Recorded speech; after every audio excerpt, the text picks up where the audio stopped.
And if you want to write a memory of class bias in education, anywhere from kindergarten to grad school, that will really help get this discussion started. So I bet we've all got some of those memories.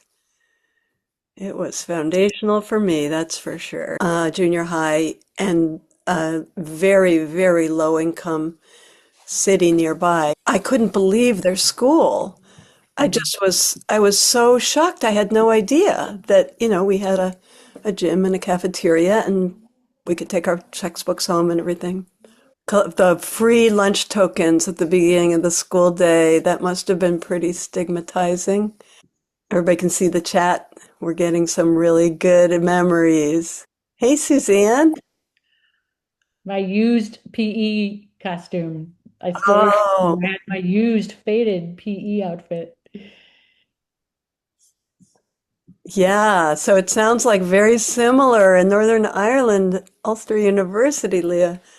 Um, yeah, we've had things like that here too, of what you wear. Oh, Terry, talking disparagingly about people who lived in trailers. Oh, good memory, Mural. These are great. I love the point about too not knowing there were differences in schools until pretty far down the road. Yeah. Be a question I'd ask my students, and usually it was when they went to away sports events, they were on a team and pulled up to the school they were playing and couldn't believe it. Why don't we launch in and let me be the one to introduce Jane? So we are really thrilled to have Jane Van Galen here. Um, very, very knowledgeable and passionate school equity advocate. So, so I've known Jane for quite a while because we were on the board together of the now defunct organization called Class Action, which was an affiliate of the Working Class Studies Association. And so that picture is us 9 years ago cracking up about something at a board meeting. So I was super impressed with the digital storytelling project that Jane did and Class Action co-sponsored with her university, where a weekend long or 2 day workshop, first gen students would learn all these amazing storytelling and video production skills and make these little 3 minute videos. And you can see some of them here. Um, it was so impressive how people just told these amazing, touching stories in their, for most of them, in their first ever digital storytelling. And those stories, the links, I used to show them in my educational inequality courses when I was teaching sociology. They're still available at First in Our Families. It's still a website, and you can still go to the first gen students' digital stories. It's really an incredible resource. So now that she is retired, Jane's does this blog called Education in Class in the messy social spaces between constraint and opportunity. I am an avid reader of this blog. It's excellent. I really recommend it.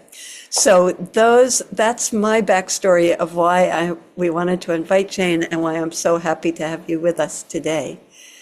So, yeah, so as usual, Jack and I will ask Jane some questions, she'll answer, and then we'll have some discussion.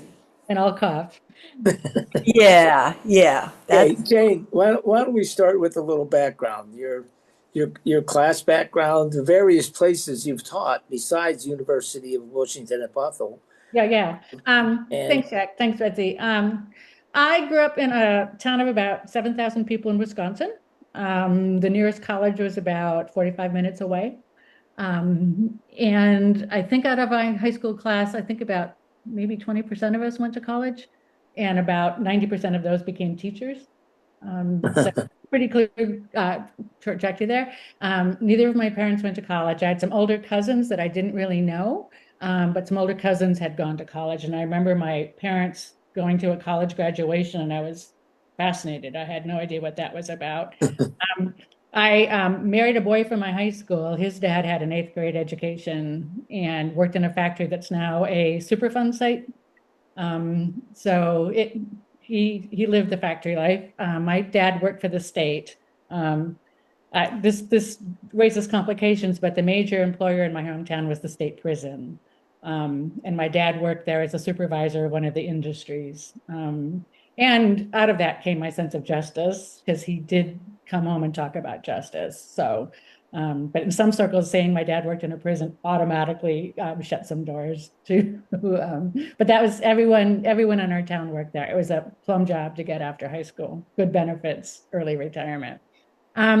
Went to state schools for all my schooling, the University of Wisconsin at Green Bay, which was a very interdisciplinary environmental focused school, a new campus. After college, 5 of us moved to Eastern Kentucky to do volunteer work, and I wound up teaching in the local schools and getting my master's at Eastern Kentucky. And then we both went to graduate school in North Carolina. I went to Chapel Hill, and my husband went to State. And he's an architect, and it's hard to place an architect in a place where I could do my job. So we did wind up in Youngstown for 6 years, and it was great for both of us. But once I'd gotten tenured there, I went back on the market, and the University of Washington was starting up 2 new campuses. It was impossible to get into the Seattle campus without like a 3.99 because the population was growing so much.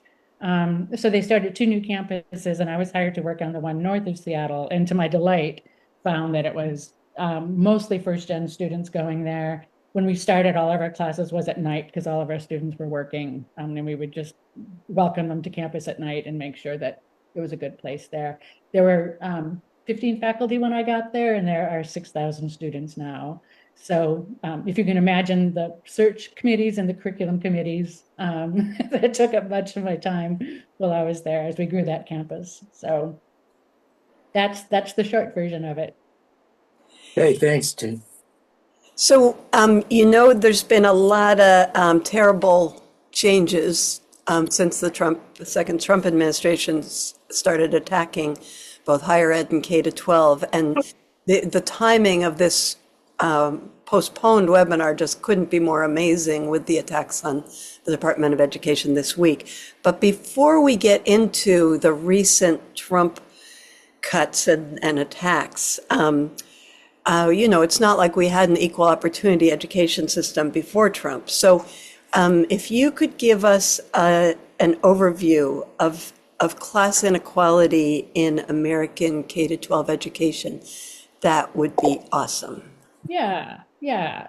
So I want to do kind of a big picture of where we are and where we've been. And some of us may be familiar with this, it may be new to some of us. If you're familiar with it, we can just share a collective rage that we've been trying to work on these things for years. And if it's new, join us in our rage.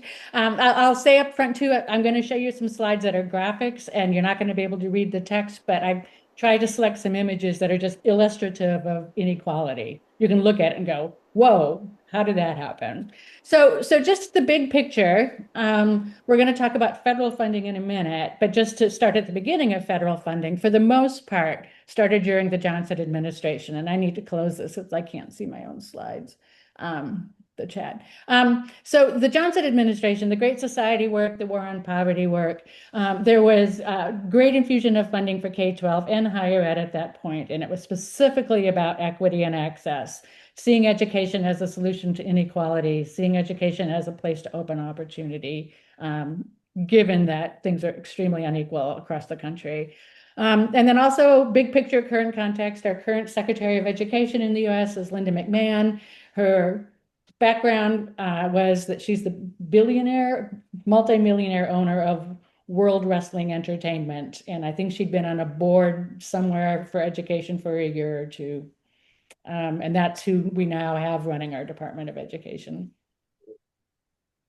All right, so just briefly, the inequalities come from the way schools are funded. So just briefly, this is a nice pristine pie chart, makes it all look so logical. So essentially, I cannot see my own here. I'll do it here. The grid is covering things up here, but I'll look on my own notes. So state funding on the average. State funding is about 47% of all public school funding. So if I'm sitting in a classroom in Tukwila, Washington, on average, about a little less than half of the money that's educating me comes from the state. Little about 40% comes from local property taxes. So we can already start to listen. Local property taxes. Cost of housing drives how much property is available in a district, how much commercial property. If a community is deindustrialized, the property values have gone down. So that big amount of funding from local property taxes is the first layer of inequality. And then federal money has been somewhere between 8 and 10%. Sometimes people really overestimate the federal funding, but it goes for very targeted things. So where it goes, it's a significant part of funding. In wealthier suburban districts, it's not significant. I want you to note the little, whoops, can we go back a second? The little local private revenue, 1.6%, we're going to come back to that in a second also, because again, that's in very specific places, and it's part of the inequalities and how privileged parents get around it. So I say nationally school funding before everything goes terribly wrong. And in the next slide, we begin to see where everything goes terribly wrong. All right, so this is just ranking states from those that spend the most on public education and those that spend the least on public education. My home state of Wisconsin, being average as we always are, is right in the middle. About $16,000 per student is the average. Just for a reference, I just looked at it this afternoon, I can't remember the name of it now. The private school Bill Gates went to here in Seattle is about $50,000 a year tuition. Okay, so just as a relative private school and private school funding. New York is at the top. We can go to the next slide to get that a little bit more local, a little more dialed in. Excuse me, but I'm not seeing any slides. Are other people seeing the slides? Yes.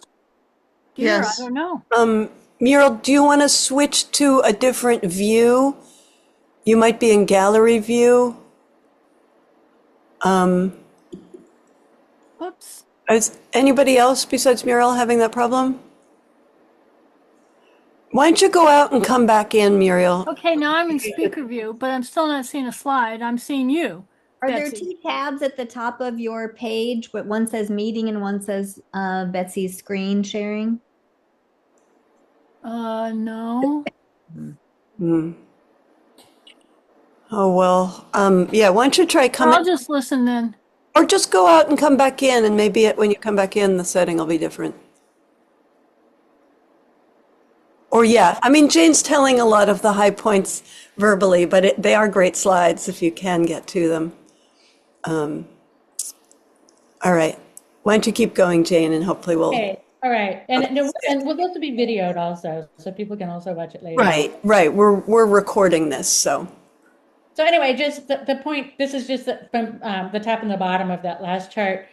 New York State spends $12,000 above the average, and Idaho is spending almost $6,000 below the mean for the country. So right from the get-go, states have very different levels of funding. Going to school in Vermont, you're going to have different resources, more books in the library, more experienced teachers. In an Idaho,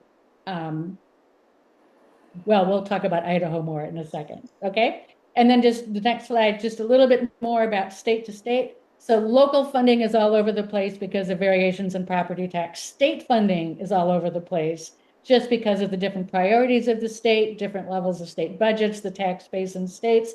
And in 40 states, there have been lawsuits to increase funding in schools. Citizens have brought lawsuits. So some of the states in the darker blue is the higher levels of funding. Some of those are places where citizens have sued to say you have to provide more for schools. All right. Down here in Hawaii, if you can see Hawaii, and I can just go back to it, 88% of the funding comes from this state. Essentially, Hawaii said, we're going to have one state system. We're going to make it as equitable as possible. All right. The lowest is Nebraska. 31% comes from the state, so local, and where it's available, federal funding has to make up for the rest. It's just a setup for inequality, the entire system. Okay. So we want to talk about Idaho being down there at the bottom. They deserve our love and attention. ProPublica did a really, really good series in 2023 about Idaho schools just falling apart. So I'm going to do a geeky thing just for a minute to clarify. Schools have different ways of fund, different things they fund. Operating budgets are the teacher salaries, teachers' health insurance, buying supplies, all of those things. And then the capital budgets. Every state has those things separate. What I'm going to talk about now is Idaho's capital budgets. All right. And that matters just because when you go for local funding, you have to ask taxpayers for both of those things constantly. So Idaho spends less than anybody else in the country, to the point where, as Betsy mentioned, schools falling apart. Idaho schools have been just falling apart. All right. So how did that happen? Let's go to the next slide and talk about how schools are funded. In Idaho, state law requires 2/3 of local voters to pass a bond for construction or repair. In 10 states, it can't just be a majority that passes bonds. It has to be more than 50%. In my state of Washington, and I've followed this so closely, we have to get a 60% vote to pass any school bond to build or repair. So you have small rural districts. The schools are just absolutely falling apart. They can't use the gym because it's leaking. And they'll get a 58% vote on the bond to build a new school or to repair it, and it fails.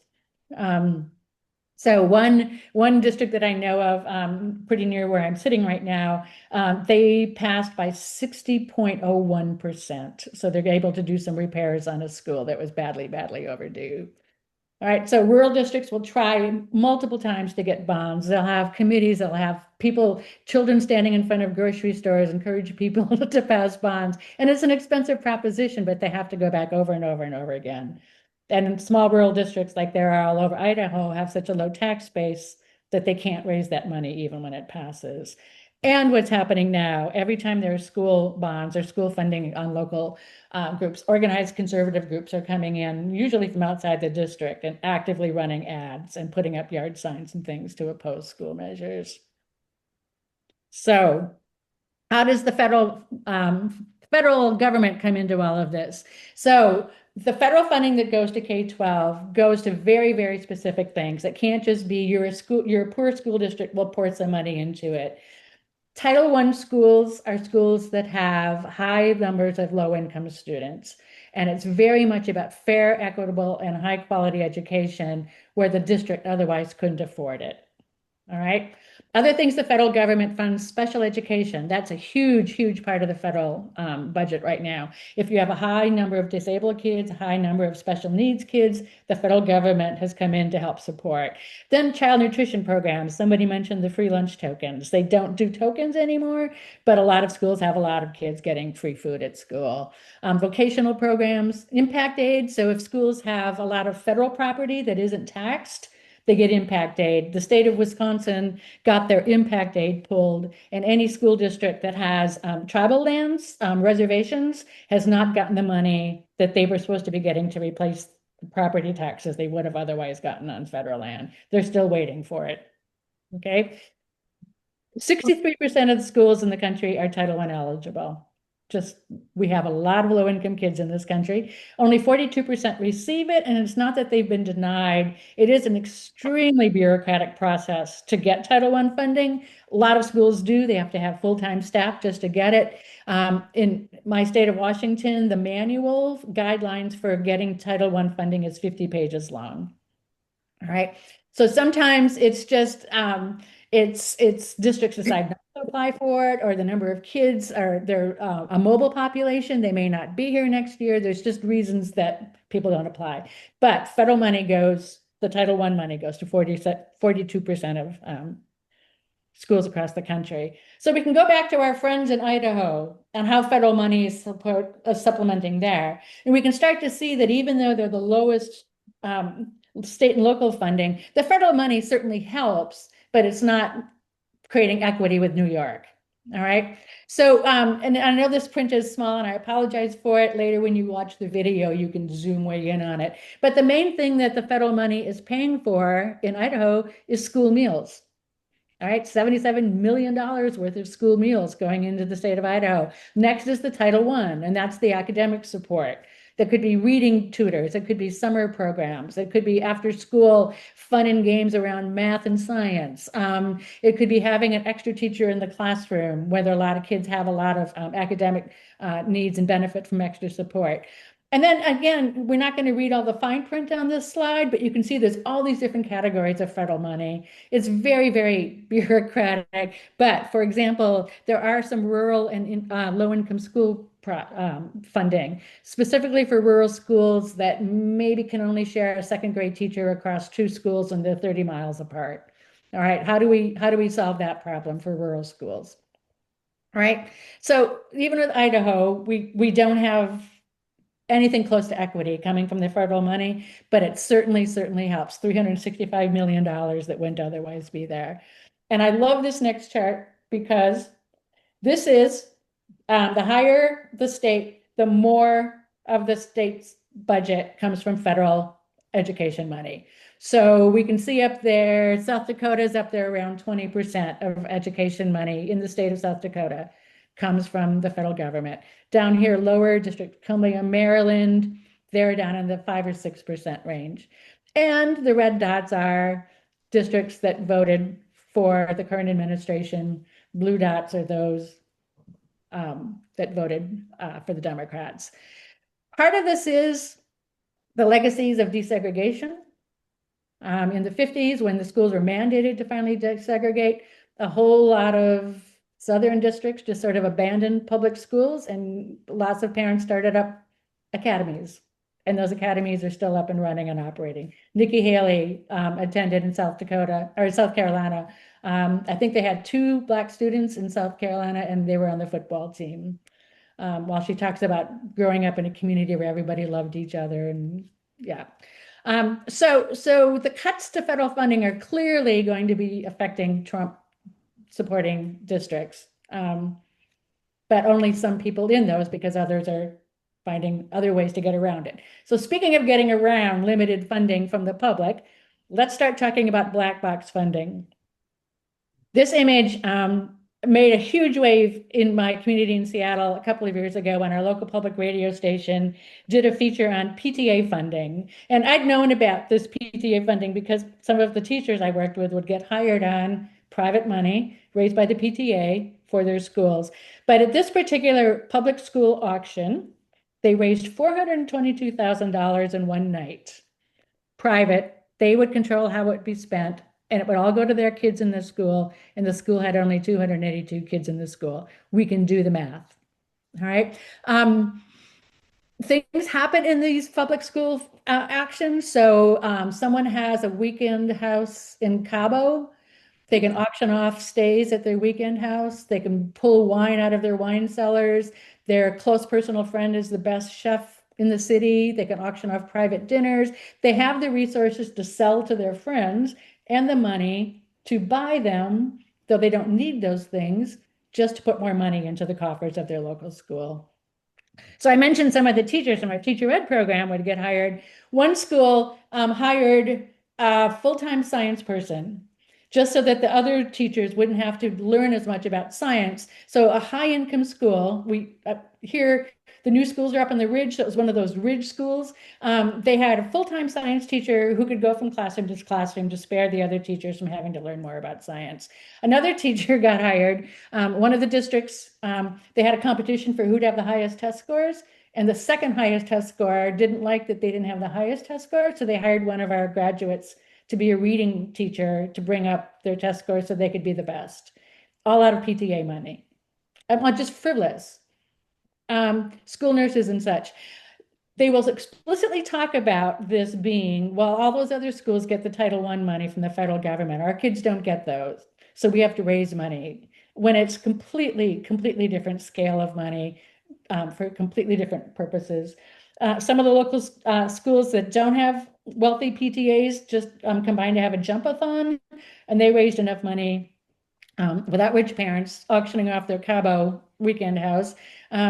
They were able to buy enough coffee for the teacher's lounge and some extra copy paper, which when you read that, there's not enough money in regular school funding for coffee for the teacher's lounge or enough copy paper to make it through the school year.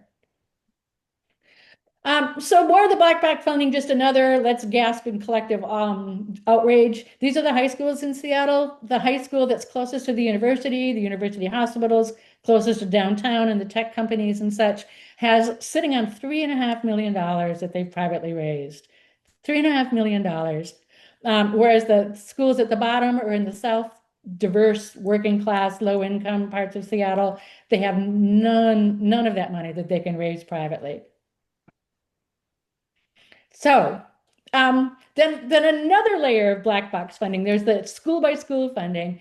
Most districts across the country now, during austerity time, started district-wide foundations. So they'll have a big breakfast in a hotel, and the local news celebrities and the weather forecasters and things like that will come in and MC. Beautiful children will come in and sing beautiful songs, and it's usually corporate tables, all funding the local schools.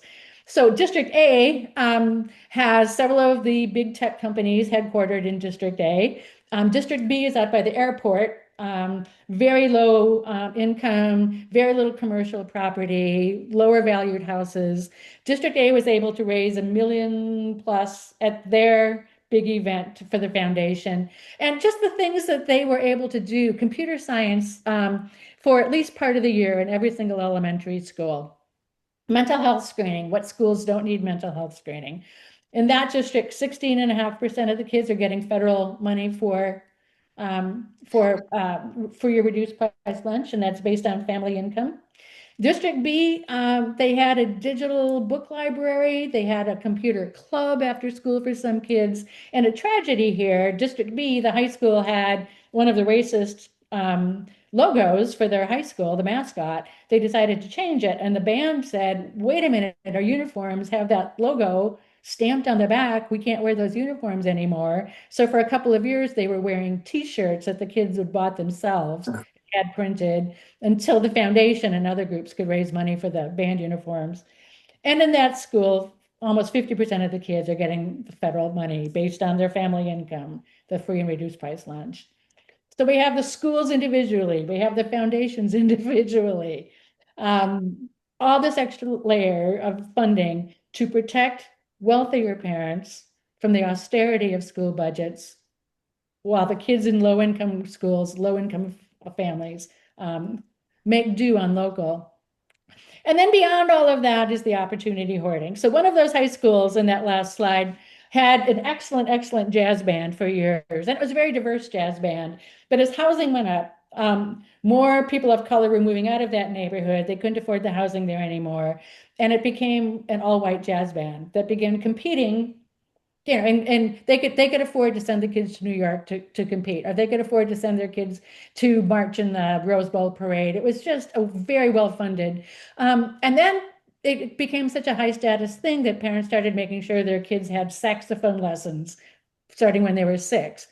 So when it came time to audition for the jazz band, some kids had had years and years of private lessons, and the kids who just had picked up a saxophone thinking, I think I'd like to do this, had no chance of getting into the band. I mean, when I was in my little high school, that's where you learned music, in the high school band. You didn't have to have multiple years of private lessons just to get the opportunity to get into a public school music thing. The teachers I would work with would talk about their kids loving tennis, but they can never make the high school tennis team because all the other kids not on teacher salaries were getting private tennis lessons from the time they were small, had to try out for the tennis team, and only the kids who had private coaching could get in. And then the private academic tutoring, of course, and then the private college counseling, a huge, a lot of us probably have heard about this, huge growth industry for parents to hire private college counselors, starting when the kids are sophomores, coaching them on their SATs, coaching them on their applications, coaching them on what volunteer things do you want to do. So while the funding for public schools is grossly inadequate, even with the federal, there are large groups of families, if they haven't left for private school, which is another thing, can protect their children from the minimum amount that's available. Okay, are we outraged yet? So some of the consequences of this, 17% of the high schools in the United States do not have a counselor, 17%. Overall, the average of counselors, the people who are supposed to help you think about college or provide you with some support going through transition times in your life, 1 counselor to 385 students. It's about double what the professionals recommend. Okay, back in our friends in Idaho, 40% of kids have no access to a STEM advanced placement class, which for any competitive college admissions, that's excluding them from those college applications.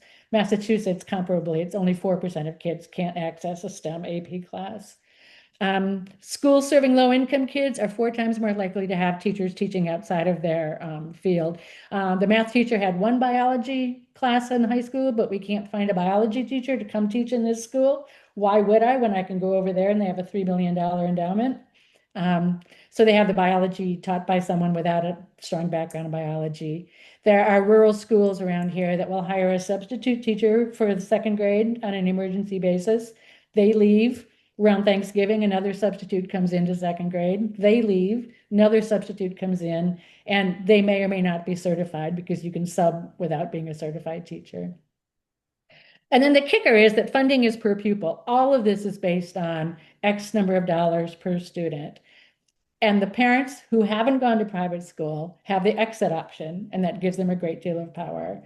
So if we go back to the school that raised hundreds of thousands of dollars, if 10 of those families decided to go to the private school that's right down the hill from that public school, that means pulling of funding. If the average is $20,000 a year, we can do the math. That school loses hundreds of thousands of dollars when those kids leave. So bad behavior is tolerated. Pushing back on equity is tolerated. There has been so much discussion in our district and in many districts about this obsession with fundraising from the PTAs. It's become a competitive sport, but it's tolerated because if those families leave, districts are worse off than they were before. So I was thinking about this, and this came up on my Blue Sky feed. Louise Seamster is a sociologist at University of Iowa, and the whole tension with public school funding has always been it's a zero-sum game for a lot of families. And parents will talk about, I want what's best for my child, of course, but best becomes translated to better.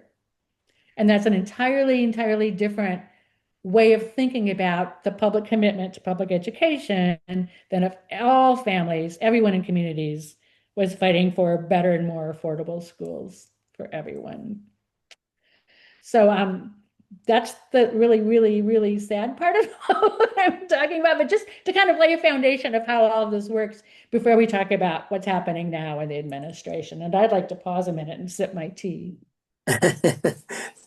Jane, 2 things occur to me based on that analysis. One is that federal school funding has to be, as designed by the Great Society program, there has to be a lot more of it, billions and billions.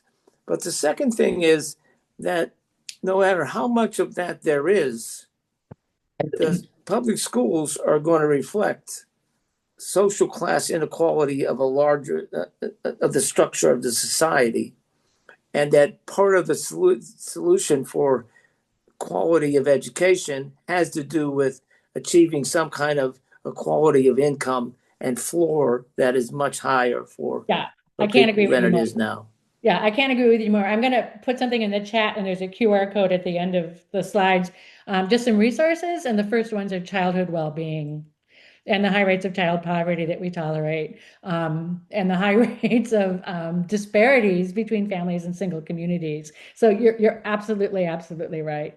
If a child has come to school not having been able to access healthcare, they're going to have different needs, and it's going to cost different amounts of money than a child who has all the healthcare they want. And in most places, even with food programs, people don't get breakfast, right?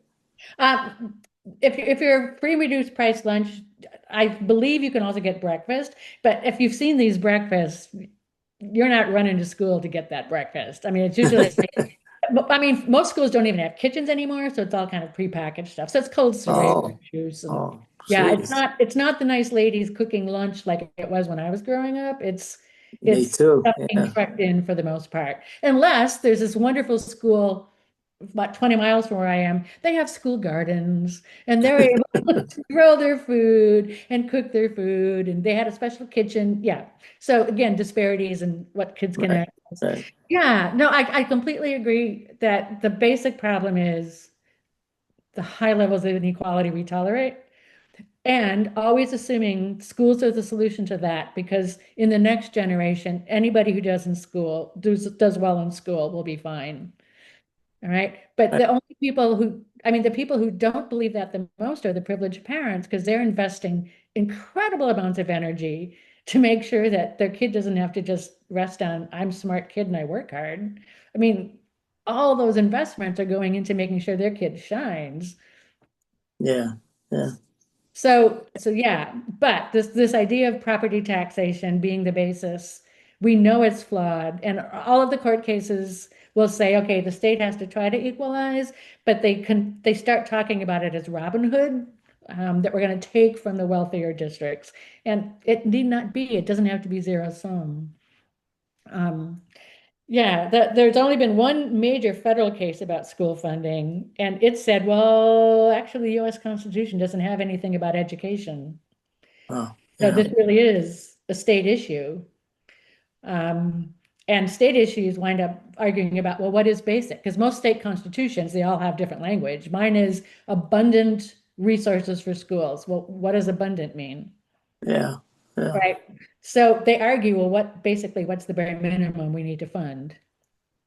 Well, and I think in working class communities, very often people do well in school. Yeah. And like I was a good student. I was a sports editor in high school, and in Cool. university, I was in bonehead English. I had no idea, uh, Yeah. what the level was because of the level of schooling, and neither did anybody else, my parents or the teachers, or Yeah. and that's quite common still, I think. Came up in the chat earlier. People don't see the inequalities. People know their own schools and know what they accept.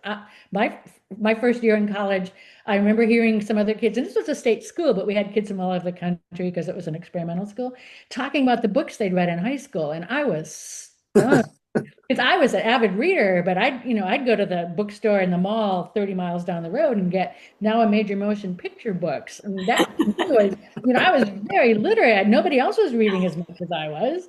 But then you start hearing what kids were doing, and Yeah. that happens in college too. First gen kids hit college and they had no idea because they were the smart kids. They were the kids that were bound for college. They worked hard. They were doing it all right. Yeah. And then boom, nobody preps them for, no, it's been grossly unequal and you've been robbed. So No. yeah. Betsy, do you have a question before we move on? I just noticed that Steve put this question in the chat, and I tried to answer, but I bet Jane can do a better answer. Steve says, I read years ago that there's very little correlation between spending per student and quality of education. Is that no longer true? Well, there's a lot of answers to that because how do we measure quality of education? And one of my beefs about the Fed is every time they've renewed the funding, they've often put carrots and sticks with it. So for years, we went around pretending that testing was equality. So we would tested and tested and tested. Whatever those test scores yield, that was considered achievement, right? And I would argue that's probably not the case. And I think a counter argument to that too is if Bill Gates' school was charging his parents $60,000 a year to go there, they saw some value in spending $60,000 a year for education, like. There's something about the smaller class sizes, and there's something about the personal touch, and there's something about the library books not being 20 years old, and there's something about the computers working more than every other day. Those things, it's hard to measure. And usually those things that talk about achievement are pretty flawed testing, which you assume kids are taking seriously. That's the first assumption. And if your whole identity is not wrapped up in your school achievement, there's lots of things to do during test time that doesn't have to do with Yeah. proving to your parents that you are in fact going to go to a competitive college. There's so many layers of that. So that's often an argument that's used. And on the other hand, there's a reason New York is spending $12,000 more per kid per year. They're not foolish people in New York. Yeah. Okay. I think we're ready to move on to the Trump administration, Yeah, which we are. is this system Oh, no. which can be made even worse. So if you can give us an overview of what's going on. Yeah, and the disclaimers around anything I'm going to say about the feds is there's announcements, there's chaos, there's restraining orders, there's litigation, there are so anything I say about it this moment in time, today on Thursday, who knows by tomorrow. But federal money is supposed to arrive. Excuse me one second. I'm sorry, Jane. I'm having that technical problem again, and anybody knows how, I can't screen share, I think. If anybody understands why when you stop sharing, you can't share again on Zoom, please put it in the chat, and I'm going to fuss with it. But I think for now, we're just talking without slides, which is too bad because you have some great slides. I can do interpretive dance. That's right. Everybody look at Jane's dance. So federal money is supposed to arrive July 1st. And at that point, districts and schools start hiring the Title I teachers, start hiring the people for the after-school programs and such. This year on June 30th, the night before the money was supposed to arrive, the Fed's DOE, our wrestling lady, announced they were going to hold back $10 billion overall to reevaluate those programs.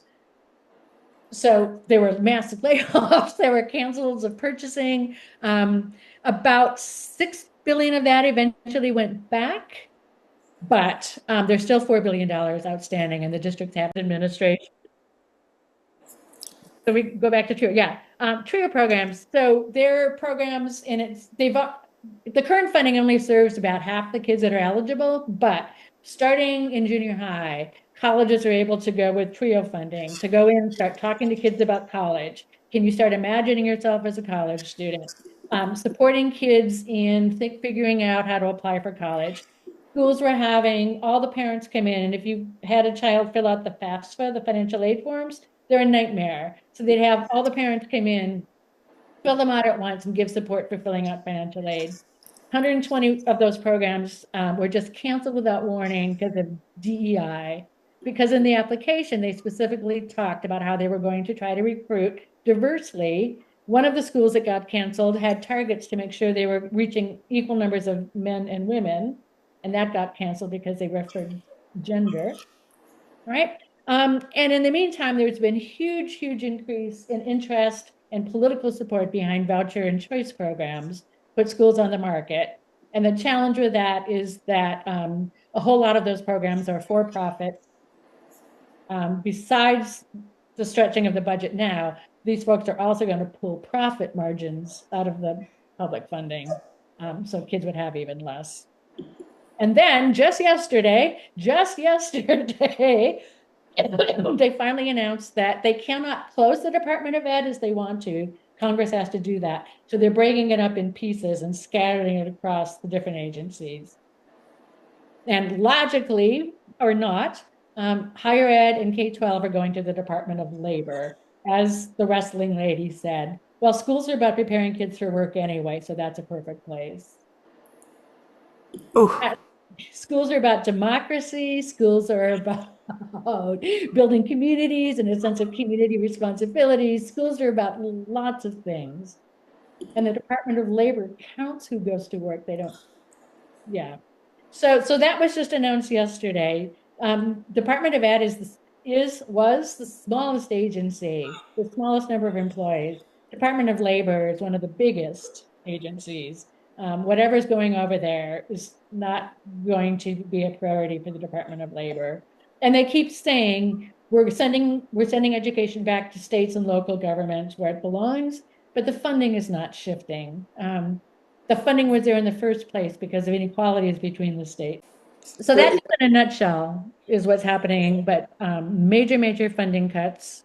And I'll mention another thing, and we're going to talk about hope later on.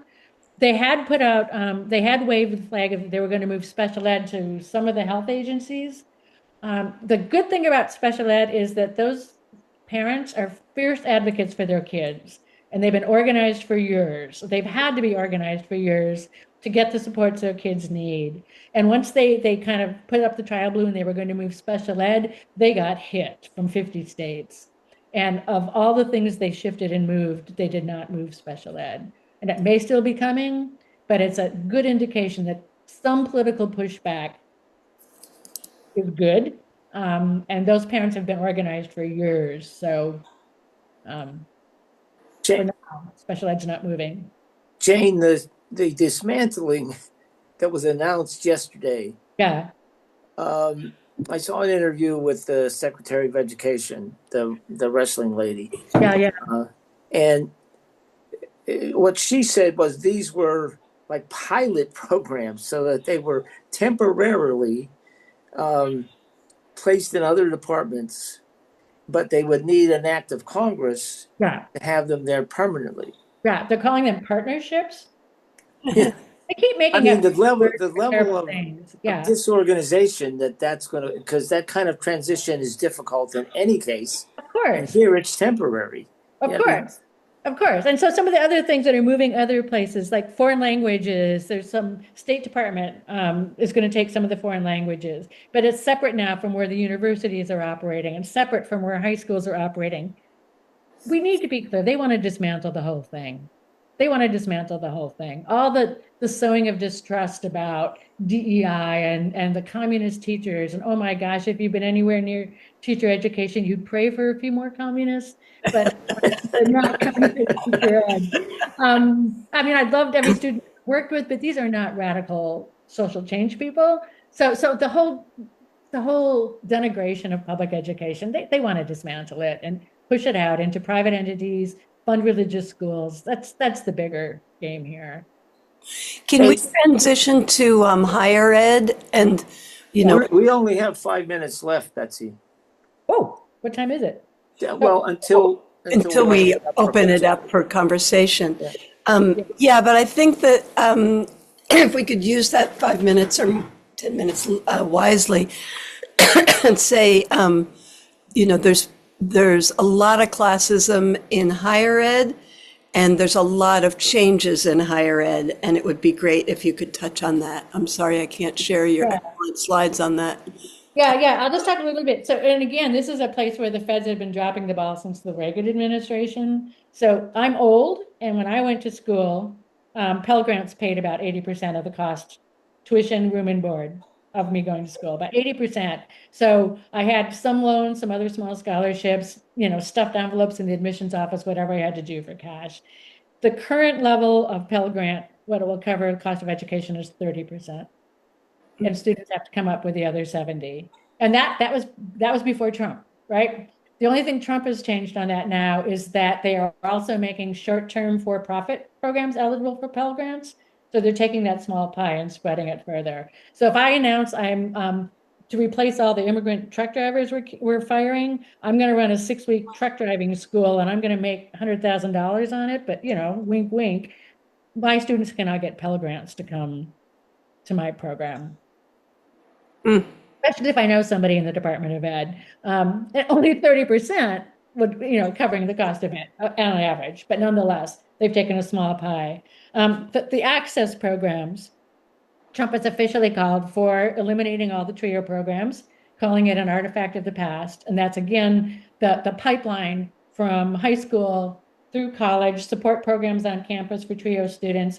The McNair program has done an incredible job taking first-generation students, other underrepresented students, and saying, have you thought about graduate school? Let's get you into some research projects. Let's get you a faculty mentor in the field you're interested in, and ushering kids into graduate school so there's better class diversity amongst the faculty, because that's still almost all privileged people. Everyone in the TRIO programs has been laid off or fired in the federal government. There was a slide, just the headlines of all of a sudden, without warning, across the country, all these TRIO programs just being canceled. So on campus, students had support programs. Those people have been laid off on campuses. So on community colleges, we can talk just a little bit about 40% of everybody in college is in a community college. Again, the DEI stuff has killed that. There was an example of a trade school that was trying so hard in an area with not enough people to work the trades, trying to recruit women and people of color into the trades because there weren't enough people working in the trades. They cut the funding for that recruitment program because it was DEI. And of course, community college students, a lot of them are using SNAP, a lot of them are using Head Start for childcare. And those cuts are affecting community college. So that's the good news. So, And that's one of the, but that thing about community college is one of the just most hypocritical things, because Trump and ran on not everybody needs a college education, and Yeah. they not only cut for DEI, they cut vocational programs in Yep. general. yeah. From what I understand. Yep. So Like and my campus shares a campus with a community college. It's one of the few that does that. So there are all these community partnerships that take years to build. So it's not Boeing, but a supplier to Boeing has some specialized manufacturing of small components. So the kids come to the community college to learn those jobs, right? And it took years to develop that. Gone.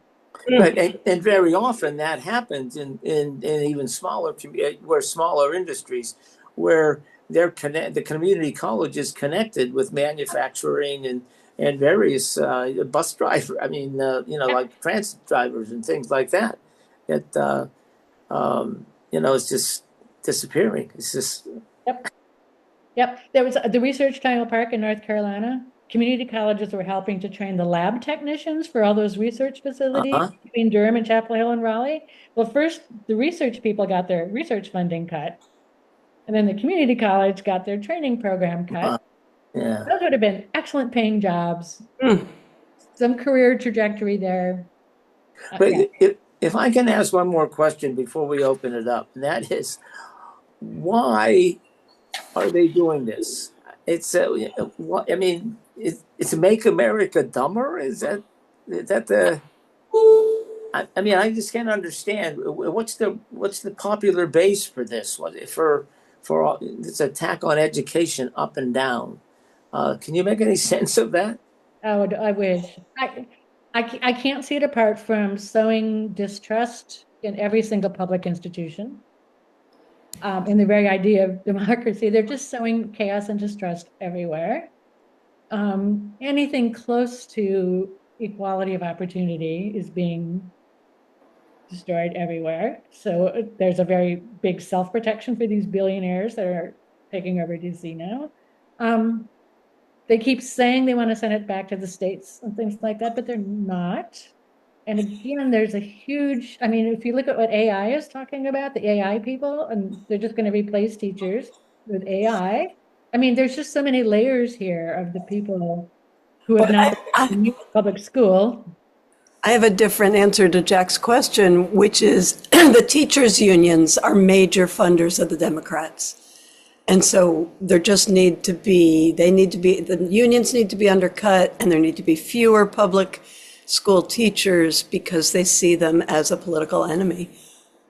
There's that. College faculty also, and college students swing, by and large swing to the Democrats. So I don't think it's so much like a vision of how there should be less education in the economy. I think it's just power grubbing, which is their specialty.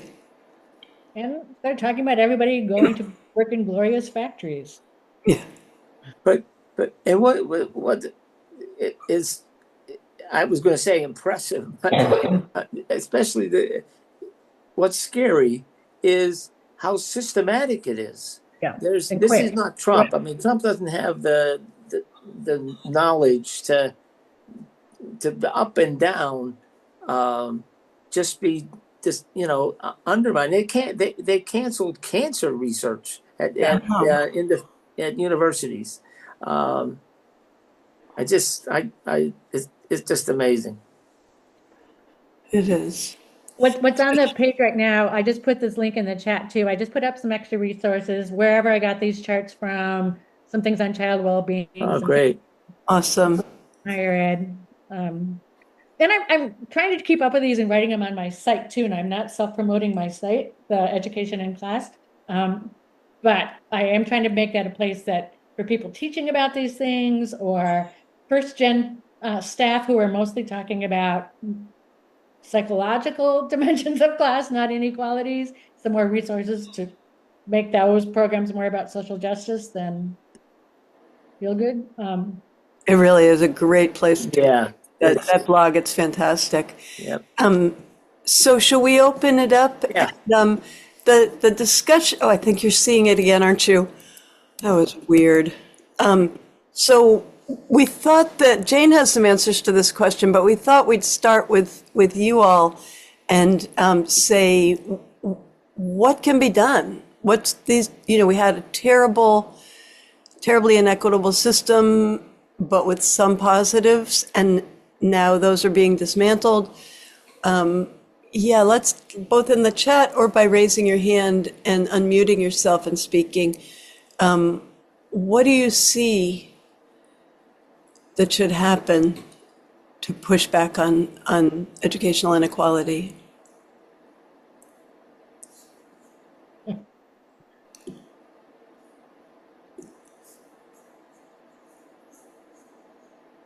Or is that too hard a question? Yeah, or anything else anybody wants to say. Yeah, right. Feel free to just ask Jane questions. Yeah, Barbara, why don't you unmute yourself?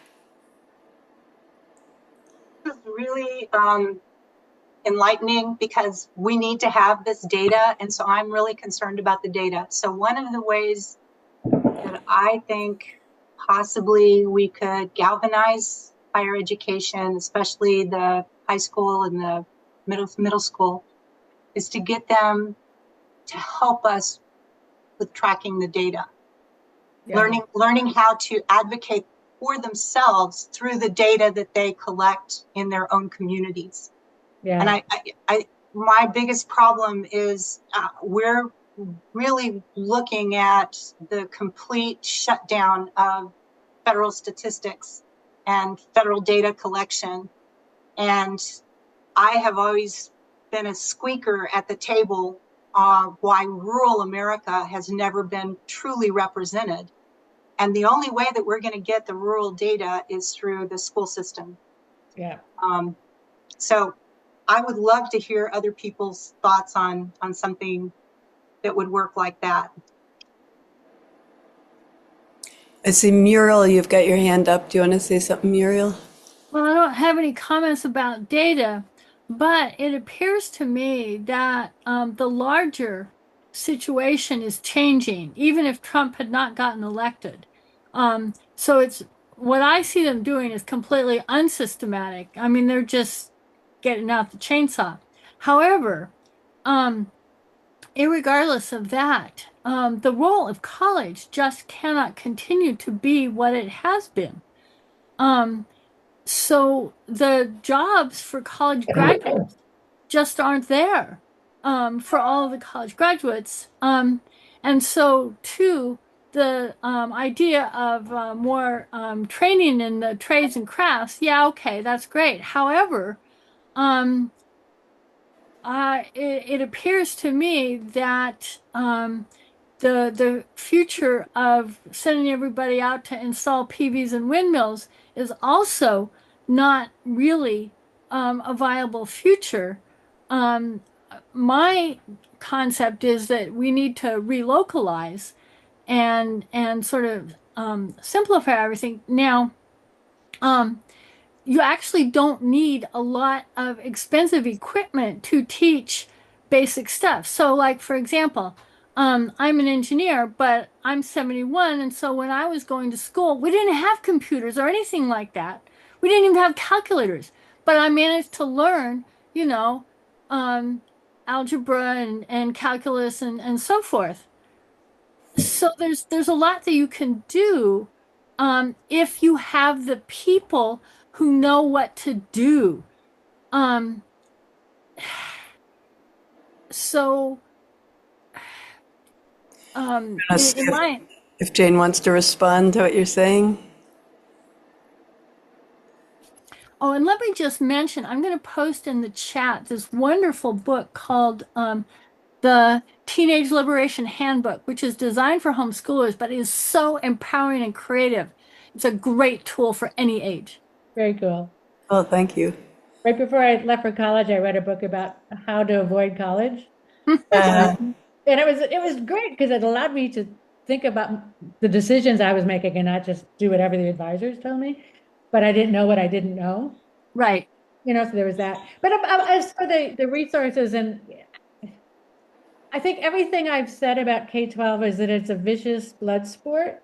It's highly competitive. And I hear you about being able to do things less expensively, absolutely. And if the district across the street is doing things at the highest possible level of technology, the outcomes for the kids are not going to be the same. I, yeah, I love the idea of thinking about how can we train all these people to do data collection and curating the data.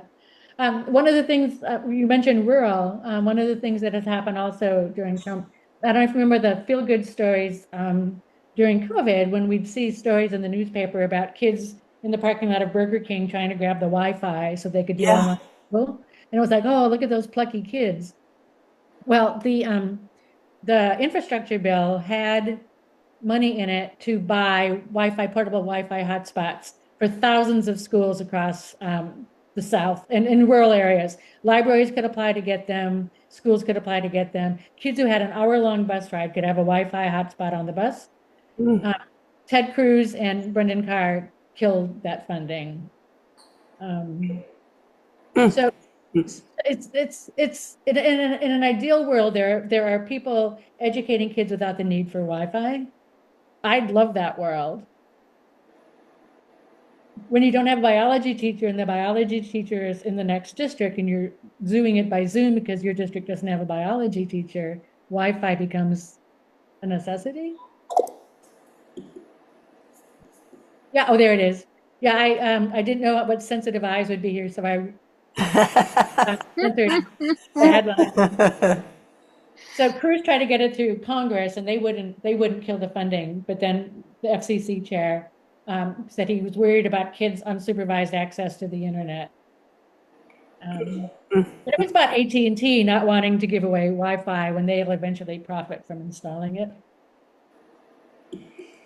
All right. Other questions or sense of what we should do?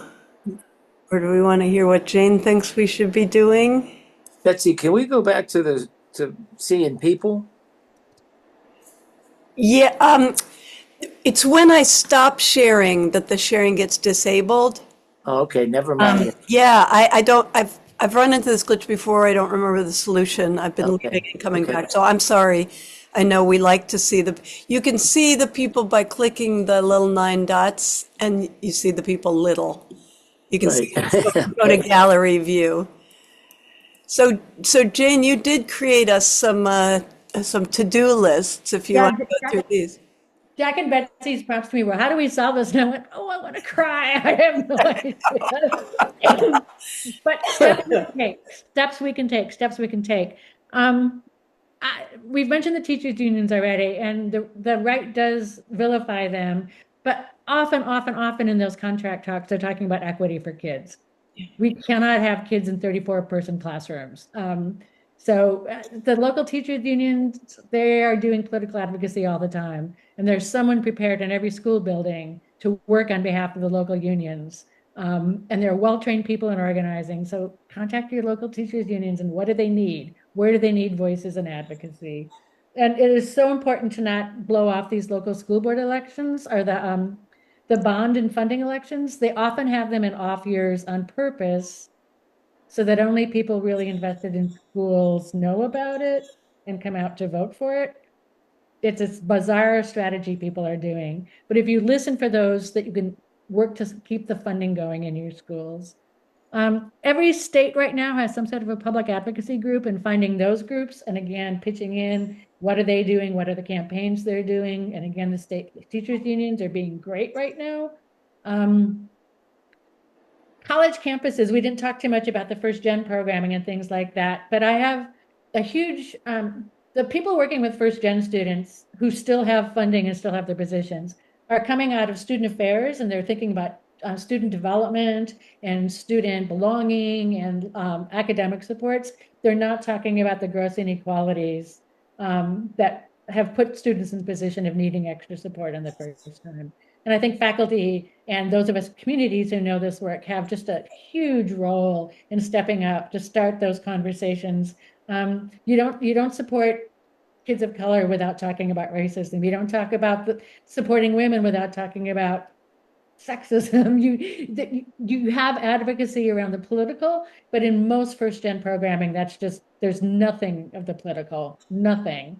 And again, if students aren't learning to be advocates on their own behalf and learning how to think about what data we need to make our case, those programs are not doing that right now. Students are very much put into a passive accepting of help, with the expectation, Allison Hirsch said a long time ago, that they'll be grateful, not angry, grateful. And I think there's room for anger. In leftist spaces, and again, I'm making this assumption that many of us in working class studies are in leftist spaces. My hobby is to, when people are speaking on behalf of the left or speaking on behalf of the working class in campaigns, I look to see where they went to school. And it is extremely hard. And some of these may be working class people who have gone to elite schools. It is extremely difficult in leftist spaces, the magazines, the advocacy groups, the groups that form to recruit more people into progressive elections. It is extremely hard to find anyone in those circles with any experience in public education. And they're doing good work, they're doing fine work, but advocacy for public education is just not there. It's just off the radar. And I think that says something about our assumptions about public education in leftist spaces and whether it deserves our advocacy. It at least means there aren't voices in those spaces who can say, this is what public school is doing. This is why we need to protect it with our lives. This is what the left can be doing. Even during the encampments around Palestine, the attention was being paid to the Ivy League schools, and there were public schools, there were state schools with protests, but you just never heard about them. So there's this hierarchy in leftist spaces around elite education, and I think it's fair to expect more from the people who claim to work on class coalitions. Questions or comments? Like Miranda, I saw you nodding to what Jane just said. Do you want to unmute yourself and speak to that point? Oh, I'm still thinking and kind of processing the terribleness of it all. But I was thinking about our encampment at my university, which is a regional public university in here in Portland, Oregon, in the U.S. Yeah. Yeah, and thinking about just the ways that our encampment was framed and treated differently by the police and the state patrol than like the encampment at Willamette University, for example, which is another local university but is private. And yeah, our students and faculty were treated with quite a bit of violence. Yeah. So even in the national conversations about what students were doing, Portland just didn't appear in the national conversation, and they held out longer than many places, if I'm remembering. But anyway, one of my hobbies is anytime there's an article in Jacobin, I don't know how many of you read Jacobin, I look, where did they go to school? And during the entire election cycle, I think every single article was written by someone who'd come up through competitive admission, elite private education. What problem do they have with people who go to state colleges that they don't allow them to speak in their pages? there's a good comment from Greg in the chat. Why does this attack on on education make sense? Because inequality between the classes is not some unfortunate side effect of bad policies. It's the structure of power. If working class people had the same education, they'd have higher mobility and be a threat to those in the ruling class. And somebody, Miranda, put your thumb up for that. Reactions to that comment of Greg's or to what Jane's saying? Well, I'd like to just make a comment that an answer to the question about what to do, and that, and I really don't deal that much with education and never did. And reading Jane's blog is that's what I know now. But I would say that any fight against the Trump autocracy is part of winning every other fight. Yeah. So the fight back against ICE here in Chicago is just very impressive. I could tell you all about it. They've basically been chased out of town. And the Epstein stuff, there's all kind, no kings, all of that is important to pushing back so that we can at least get back to constitutional order where we have a chance to make some of these improvements over time, which for me is a radical change in the inequality of wealth, which we could do with a wealth tax. A lot of stuff we could do with a wealth tax. Yeah. So I think every fight is part of every other fight.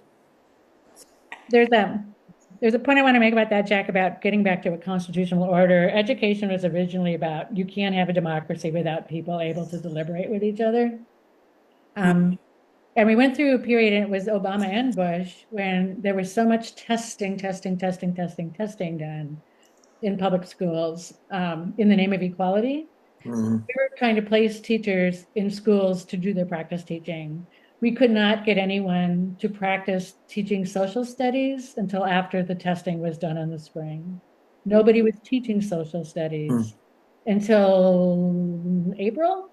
After the testing was done, and they drilled to get those kids' reading and math scores up, then we could start talking about social sciences. Then we could start talking about history. Then we could start talking about, and it was the same with science, except in the highfalutin schools where the kids were going to do fine on the test. So we lost so much basic grounding in what it means to live in a democracy in the name of chasing test scores, and that test scores equal some level of equality. In my state of Massachusetts, they cut out civics to make room for the mandatory test. And now you see the effect that they know nothing about government or voting or anything. Terry's got his hand up. Thank you, Jane. Thank you, Jack and Betsy, for organizing this. I have a question, and it's going to be obvious answers. And when I saw the chart, I live in Georgia. So when I saw where our state is with public funding, it didn't surprise me. We're not at the bottom, but we're below the middle. And whenever I hear Linda McMahon say we're going to send, education back to the states, what I hear is her trying to get people on board. The idea really based on cultural issues, parents who don't want the culture and identity issues that their kids may see or hear. Is it a smoke screen? Because I don't hear her say, I'm assuming that my Georgia residents down here don't understand what you're saying is that the public funding, the federal funding is going away or mostly going away. And that means not only the school, they have control over the school and what is taught, but also the funding. So I think it's not a very well-formed question. That is, we're sort of duping the people who are voted for these folks. Also, what is the connection between Project 2025 and this dismantling?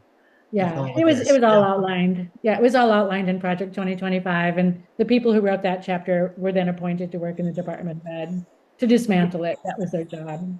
Yeah. Yep. The writing was there on the wall. And here we are. Yeah. It seems to me that, and again, an obvious, observation that it really is, as you say earlier, trying to funnel to private schools, to religious schools. So, if we think about low-income kids too, the intersections of race and class are obvious here. So again, there's a whole racial component here we haven't even begun to talk about.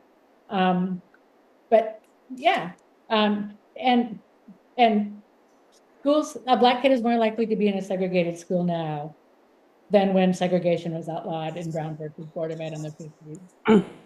Just housing patterns, white flight, all those things. A Black kid is more likely to be in a segregated school now. Lainey's you got your hand up, Lainey.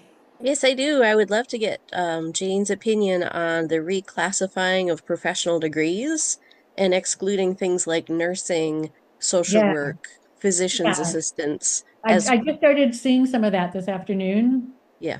Yeah, and I had a Wi-Fi glitch right when that was happening. So I haven't caught up. So do you want to say a little bit more about that? Not to put you on the spot. Well, I don't know if I can describe it as well, but nursing is excluded as a professional degree. So professional degrees now will be things like formal medicine, pharmacy, dentistry, optometry, and law. But non-professional classifications would be nursing, nurse practitioners, PAs, physical therapists, and social workers. And What I don't really understand the targeting of like what's going to decimate our healthcare system even more. and my understanding is that's partly because they've restricted graduate student loans. So they're thinking they're being helpful by saying you can't take 6 years to finish your degree, we'll only fund you for 4 with student loans. But they're trying to sparse out. Medical school is very expensive. Law school is very expensive. So they'll make some exceptions. And my understanding of part of this was who's going to be able to get higher levels of student loans for graduate school. Because the people in education, a lot of people get PhDs or EDDs to become superintendents and such. And they're making up something about what are your expected earnings versus how much you're going to go in debt to get this degree. But basically, I would assume it made sense at any level. But my understanding is it's tied to, they're trying to restrict the amount of loans that will be available, unless you go to an exploitive private loan again. The amount of loans that you can get that are available through the federal student loan system. We They wanted to do that with undergraduates. They were going to restrict how long you could go to school and still get federal Pell Grants. And people hit the roof because so many students work part-time, and prodding them to stop working so that they can finish school earlier was just a dead end. But I think it's a similar thing that they're trying to restrict how much you can take out in loans. And that's the problem. That's how they solve student debt, saying, well, you just can't take out as much loans if you're in these degree programs and not others. Oh. That's my understanding with my Wi-Fi going down this afternoon, right before this. We have Jean Briner here, who's not only a poet and was a nurse. She's done numerous oral histories with nurses and studied them. Can you help us out here at all? Not with the latest policy maybe, but nursing is one of the areas with growing jobs. And what's it like now? Yeah, I want to tell you, it is predicted that by 2030, the world over will be 5.9 million nurses down. We were down a million, before the pandemic. It is critical. I mean, we are doing everything that we can, and this is shocking to me. I haven't heard about this newest thing. It's unbelievable. I will tell you that at Kent State University, we had a NAMI walk a few weeks ago, and one of the professors told me that they're going to be cutting faculty by 40%, and you're going to have to reapply for your job. Whoa. This was a woman, I know, this was a woman who's had, she's been over all of the regional campuses for nurses and had the job for 32 years. And she said, I'm not reapplying for this job. It's unbelievable. I just. That's horrible. It is horrible. It's absolutely horrible. So we're getting towards the end of our time. Let's see if anybody has last thoughts. or just, and then, of course, I want to announce the next Talking Class webinar on January 15th. We've got Gloria Brown Marshall of the Protest History of the United States, speaking about unity and disunity and progressive protest movements. That is now available on Eventbrite to sign up. You can see there bit.ly/unity disunity. So that's the only announcement I had.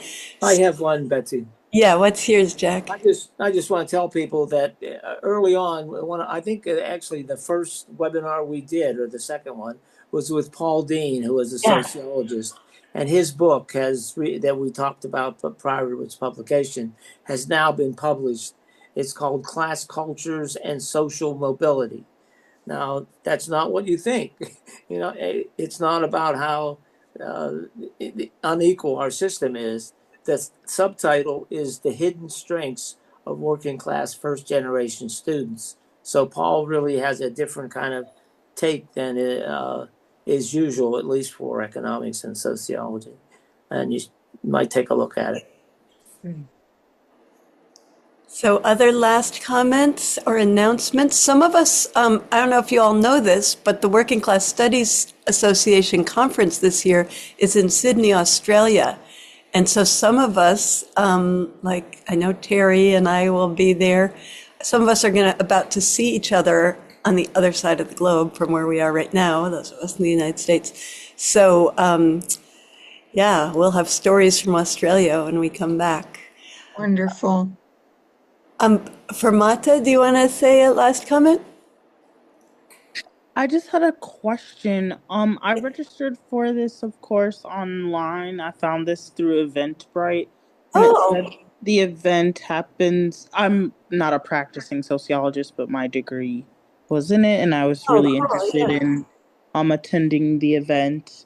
Welcome. But I think the time maybe was listed incorrectly. It says join at 7 p.m. Eastern Standard Time, and it looks like I might have missed actually the presentation that happened. So is that time correct? It was correct. Yeah, we started at 7 p.m. Eastern. Okay, I might have just... Okay. I think you came in the middle, but we'll send the recording. We have 3 separate recordings. I'll have to splice them together, so it might take a while, but we'll send the recording out to everybody who registered, which I know you did. So anybody who missed part of the event, Jane shared some really incredible stuff. Actually, you know what? I'll send the slides this time too, because the slide sharing went down. So besides the recording, I'll share the slides. So any of them you missed, you can get those too. Because and then there's the doc that has the references and things too. Yeah, and the your document that has the resources. So which also is on a QR code there if people want to take that. So what newsletter about the blog? Yeah. I just want to say, I know a lot of people are really skeptical about subscribing to things. This is not a Substack or anything like that. I worked very hard to set it up on open source software, and it's hosted by some ed tech hippies that reject the whole AI and data tracking and things like that. So it's a nice little corner of the internet where there are no billionaires involved whatsoever. And no one's tracking anything you do on there, except I can see who opens it and who doesn't. So if you're interested but hesitant about all the bad stuff in tech, it's a safe space. And it's really a must read. You know, every issue is something that like, whoa, I didn't know that about inequality in education. So Betsy kindly comments, and I'd love more of that. So yeah, right. And send some messages to Jane at the bottom. All right. I want to thank Jane for doing this and for making it through. She's been battling a cold and she has made it through this whole thing without coughing much. So congratulations. Yeah.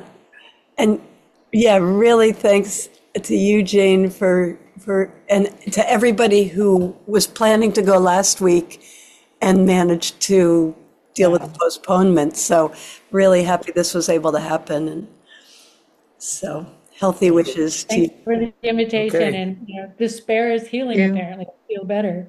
So, okay, Yeah, a lot of Okay. things coming Bye, into the everybody. chat. bye bye.